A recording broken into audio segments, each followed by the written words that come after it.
Sitharaman budget ప్రవేశపెట్టనున్నారు. ఈ బడ్జెట్లో రైతులకు భారీ వరాలను ప్రకటించనున్నట్లు తెలుస్తుంది. ముఖ్యంగా పీఎం కిసాన్ యోజన నిధులు పెంచుతారని తెలుస్తుంది. ప్రస్తుతం పీఎం కిసాన్ పథకం ద్వారా రైతులకు ఏడాదికి 3 విడతల్లో 6,000 సాయం అందుతుంది. అయితే పెరిగిన సాగు ఖర్చులను దృష్టిలో ఉంచుకొని ఈ మొత్తాన్ని పెంచాలని మోదీ సర్కార్ భావిస్తుంది. ఈ క్రమంలో మహిళా రైతుల సాధికారత కోసం వారికి ఇచ్చే వార్షిక సాయాన్ని 6,000 నుండి ఏకంగా 10,000 వరకు పెంచే అవకాశం ఉన్నట్లు సమాచారం. ఇది గ్రామీణ కుటుంబాల ఆదాయాన్ని పెంచడమే కాకుండా మహిళా రైతుల ఆత్మవిశ్వాసాన్ని బలపరుస్తుంది. గత బడ్జెట్లో వ్యవసాయ రంగానికి 1,25,000 కోట్లు కేటాయించగా ఈసారి మరింత ఎక్కువగా కేటాయింపులను ఉంటాయని తెలుస్తుంది.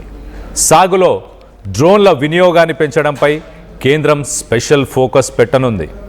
పంట పర్యవేక్షణ, పురుగుల మందుల పిచికారీ కోసం డ్రోన్ టెక్నాలజీని రైతులకు చేరువ చేసేలా కొత్త పథకాలు తీసుకువస్తారని తెలుస్తుంది. ఫుడ్ ప్రాసెసింగ్ యూనిట్లు, కోల్డ్ స్టోరేజ్ చైన్లు ఏర్పాటుకు భారీగా సబ్సిడీలు ప్రకటించనున్నారు. రైతులు పండించిన పంటను అంతర్జాతీయ మార్కెట్లకు తరలించేందుకు ప్రభుత్వం ప్రోత్సాహకాలను ప్రకటించనుంది. అలాగే పీఎం గతి శక్తి స్కీమ్ కింద కొత్త రైల్వే కారిడార్ నిర్మించి రవాణా ఖర్చులను తగ్గించడం ద్వారా వ్యవసాయ ఉత్పత్తులు ఎగుమతులను వేగవంతం చేయాలని కేంద్రం చూస్తుంది.